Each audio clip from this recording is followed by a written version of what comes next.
And is the Labour buying that yet? Let's hope so. Let's hope so. Because if this is not resolved now, this would only end up, I think they have called 2 strikes now. So this is like a classic tale of the story of a boy who cried wolf. The NLC have called for 2 strikes. Nothing has happened. I believe that the third one will be very destabilizing and very disruptive to the economy if that ends up happening. Not a very good time to have a Labour cry. So whatever happens to these 25, 30, whatever the final figure is, the consumer market is where this all is going to fall into. And that's why some folks are already pointing out that if you increase this at this point in time, when are we going to pay? Number 2, when we start paying, what happens to goods and services? Yes, and that is, again, if it just feeds into this vicious cycle. If you increase inflation, if you increase minimum wages, it will then increase inflation. Inflation will erode the minimum wages you just increased now. And in the next 3 to 4, 5 years, labor unions will be clamoring for another minimum wage increase. So there needs to be a solution. I think the long-lasting solution will be to increase Nigeria's labor productivity. For a fact, Nigeria's labor, the cost of Nigeria's labor, relative to output, is very low. It's higher compared to other. So where you think the key issue is, fine, we can give you 30,000, but you've got to be more productive. Yes. And that's where the problem seems to be, because we've been through the minimum wage conundrum over and over in almost every administration. But it looks like our level of productivity, as I say, real productivity is really low. So we just pay higher salaries, but the output from those who are paying that wage is not enough.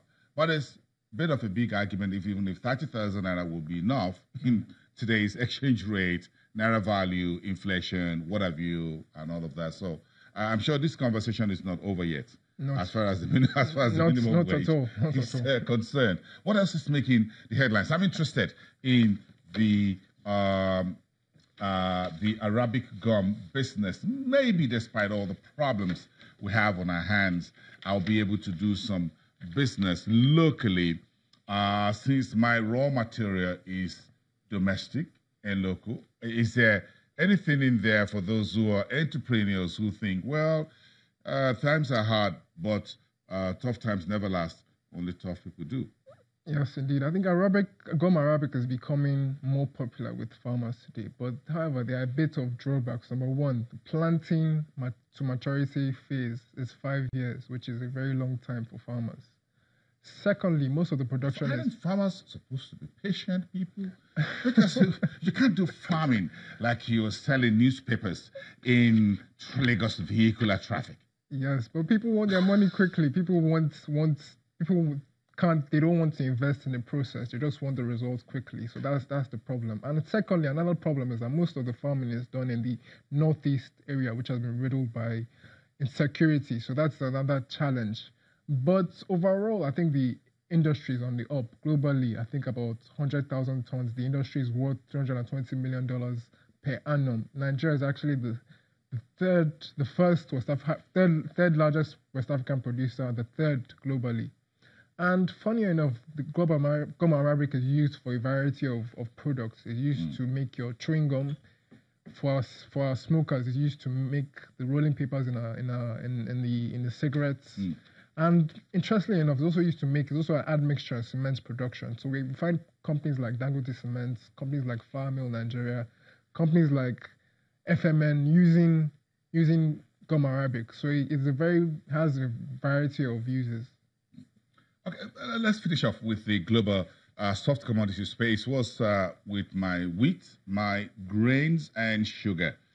Yes, and cocoa. I think cocoa is also an Yes, with Ivory Coast in the news. I remember that. Yes, what the cocoa price and the export revenue with all the news from this major producer. Yes, surprisingly, Ivory Coast, they're reporting a bumper harvest this season, this main crop. I think about 1.2 million metric tons. Well, the farmers over there be getting a share of that. That's the big story, isn't it? That is the thing. But surprisingly, the price of the commodities is on the upward trajectory.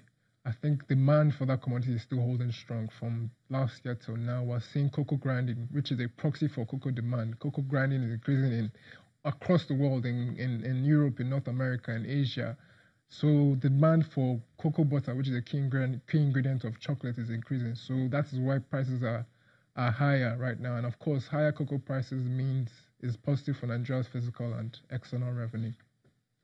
Back to what you call the farmers. That's why I'm interested in what the farmers will be getting. Higher demand for chocolate from advanced economies. Cocoa prices are up $2,300 per metric ton. But if you look at what the farmers are getting at the farm gate and the recent, what you call the flat floor price for cocoa, which was agreed between Cote d'Ivoire and Ghana. Back to the question, do you think farmers will be getting this much? Unfortunately not. But there's more, these farmers have come together. There's more power. They have more negotiating power. I think the prices have dropped to a low. Prices dropped to I think about a 10-year low in 2016. But now that prices are higher, I think these farmers should begin to demand for a higher share of those. Higher farm gate. I don't mind. If I'm doing farming, if prices of this chocolate go higher, I'm going to demand more from everyone. Well, I wish we could demand more from you. But let's leave it there for today. Thank you. Let's keep an eye on the labor minimum wage negotiations. Once the numbers are out, we need to break it down. We need to know how that comes to the price of bread, butter, cheese, everything else. Certainly. Everyone. Adimo Kwesa, for you from Financial Derivatives Company. Of course, it's the 5th anniversary week of financial market dealers quotation called the FMDQ.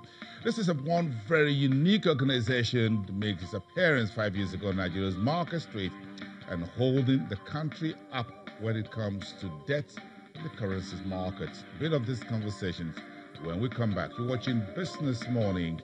This is your Tuesday, the 6th of November.